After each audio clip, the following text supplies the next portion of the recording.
Okay, this is the Colorspace UDMA hyperdrive, and I thought I would give sort of an overview of what it is, since some people had some questions about it, and there's really no information on YouTube or anywhere else. I haven't seen any videos of it, so this is just an overview of it. Here's the carrying case that it comes in. It's got a belt clip on the back if you want to use it that way. It comes out. It's very basic. Not a lot of bells and whistles with this one, unlike a lot of the other devices. It's real basic. Here's where your power supply goes in to charge it. On this side here is for an SD card slot and for your USB out to your computer or whatever else you want to plug it into, I guess. And on top here is the power button and indicator light for powering up, and of course for your CF card, which most of us are going to always be using. And then on the front is the LCD display, and then here, and I apologize, this is a minnow, so it's not going to show real good resolution here. These are zoom buttons, just sort of an indicator button, just moving around, scrolling. And this is the most important button, I guess, just for selecting. And this is a back button. And this is a menu button. Anyway, so basically what you do here is you turn it on by pressing this button and holding it to the left for 3 seconds. Mine takes about 7 seconds to start up, so I'm going to hold it. It's on. 1001, 1002, 1003, 1004, 1005, 1006, 1007. So maybe a margin for error there, but you get the idea. Let's see. I don't know how good that's going to come up, but anyway. It says full backup. There's a browser feature there. Again, I don't know how that's going to show up, but move it out.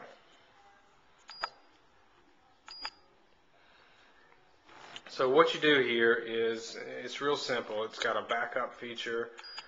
There's where you browse. There's a file manager here. This is where you USB to just tell the device that you're going to send it to the computer, and put your USB cord in, and then you can shut down here. Just press that to turn it off. Again, I apologize for the poor quality of the video, but it is what it is. So I've got a Lexar card here. This is a 133 2GB card. I've got a bunch of these cards. This is the fastest card that I have. Put it in. You see how far it sticks out. It sticks out a ½ inch, more than a ½ inch. It doesn't go in farther than that. So it does hang out a bit. Once it goes in, you just press one button. You put it on the full backup feature. You press the button in the middle, and that's it. It starts doing its thing. Now you can see that what happens next is thumbnails start scrolling across the top. From top, left to right, top to bottom. It is simultaneously copying and verifying. That's what I have it set to do. It has 3 verify modes. It will either verify as you're copying. It has a verify mode where it verifies the hard drive, and it has a verify mode where it verifies the actual memory card. I don't know about those last two. I don't use them. I know the last 2 verify modes will slow down the upload speed. The one that I'm using now, which just verifies the files, does not slow the upload time. This is a 2 gig file. It's hard to read here, verifying at real time at a speed of almost 19 megabytes a second. You can see how fast it's running. So I'm just letting you see how long it takes for a 2 gig card. It's been 1 minute and 20 seconds. It tells you time elapsed here and then time left.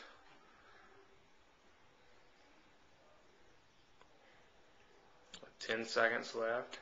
Down here it's giving you the file names, transfer speed, the total file numbers, and how many megabytes it's already downloaded. And that's it. It says finished. A beeper goes off telling you it's finished. And sometimes the light goes out, I guess, to conserve power. You hit the back button to get to the main menu.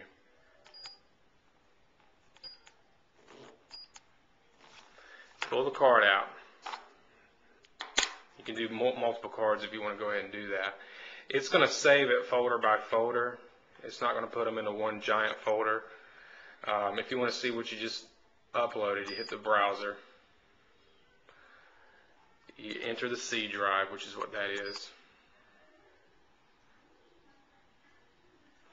I've got tons of other files here, so it's going to be whatever the last thing was on there. I'm going to scroll down to the bottom. See what was on there. I'm going to hit that. There's the folder, DCIM. Hit that. And there's my Nikon D700 folder. I'm going to hit that. And there they are. They come up as thumbnails individually again. If you hit the middle button again, you can bring it up as an individual file. You can see how quickly it loads up the raw file. These are all raw files. These are just some reception files from last weekend's wedding. If you hit the enter button again, it'll rotate the file like that. Just keep rotating it. If you press the indicator or the scroll button here up, you can get the metadata. If you press it again, it'll go away. If you press the down button, you can get the histogram. And if you press the up button and the down button, you can get both. And then you can begin going left to right like this, and the next image will come up, and you'll just keep getting more images, just like you would in your camera, I guess. And you can get, your histogram, or if you wanted to remove it, just press the buttons accordingly to get the information. And you can scroll through. The LCD is not a great LCD. I don't really care either way. I didn't buy it for the LCD. I bought it for the speed, and it's very fast. If you want to get out of the browser, you hit the back button. Gets back to thumbnails. You hit the back button again. So you have to kind of keep hitting the back button to get to the full menu. A lot of other features here, but that's the nitty-gritty of it. Hit shutdown, and that's it. It's done. So that's it for the HD or the hyperdrive.